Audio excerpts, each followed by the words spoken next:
இன்றைக்கி என்னென்னு பார்த்தீங்கன்னா, சுட சுட சாம்பார் சாதமும் மீன் வறுவலும் தான்.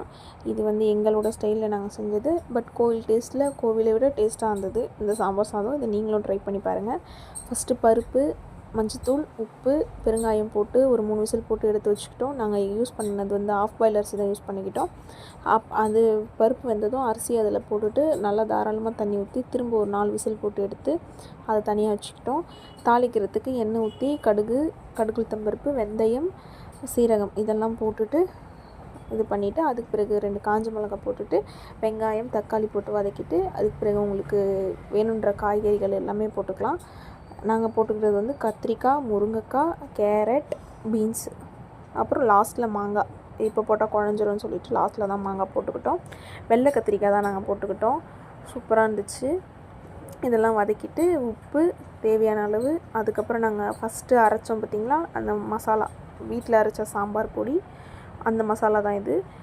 தேவையான அளவு காரம், உங்களுக்கு காரம் நீங்கள் நல்லா சாப்பிட்றதா இருந்தால் வீட்டு மிளகாத்தூள் காரம் சேர்த்துக்கோங்க. அதில் கொஞ்சம் தண்ணி ஊற்றி காய் வேகிற அளவுக்கு வச்சுக்கோங்க. அப்புறம் மாங்காய் போட்டுட்டு புளி தாராளமாக ஊற்றிக்கோங்க. புளிப்பாக சாப்பிட்றவங்க புளி ஊற்றிட்டு அதுக்கு பிறகு அது கொஞ்சம் நல்லா கொதித்து வந்ததும் சாப்பாடு நம்ம அரிசியை பருப்பும் வேக வச்சுருக்கோம்ல அதில் இந்த வெந்த காயை கொட்டி ஒரு 3 மினிட்ஸ் லோ ஃப்ளேமில் வச்சு அப்படியே கிளறி விட்டுட்டு லாஸ்ட்டில் மல்லித்தழையை தூவி அப்படியே நெய்யை அப்படியே சொட்ட நெய்யை ஊற்றி அப்படி இறக்கி அதுக்கு சைட் டிஷ் வந்து மீன் வறுவல் பண்ணிக்கிட்டோம். சூப்பராக இருந்துச்சு சாப்பிட்றதுக்கு. அதுவும் இந்த மழைக்கும் இந்த மீன் வறுவலுக்கும் சாம்பார் சாதத்துக்கும் சுட சுட போட்டு சாப்பிடும்போது செம்மையாக இருந்தது.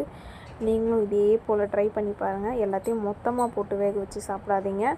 காய்கறிலாம் தனித்தனியாக இருக்கும், சூப்பராக இருக்கும். வீடியோ பிடிச்சிருந்தால் லைக் பண்ணிவிடுங்க, சப்ஸ்கிரைப் பண்ணிவிடுங்க. நிறைய பேர் பார்க்குறீங்க பட் சப்ஸ்கிரைப் பண்ணாமல் பார்க்குறீங்க. சப்ஸ்கிரைப் பண்ணிவிட்டு பாருங்கள்.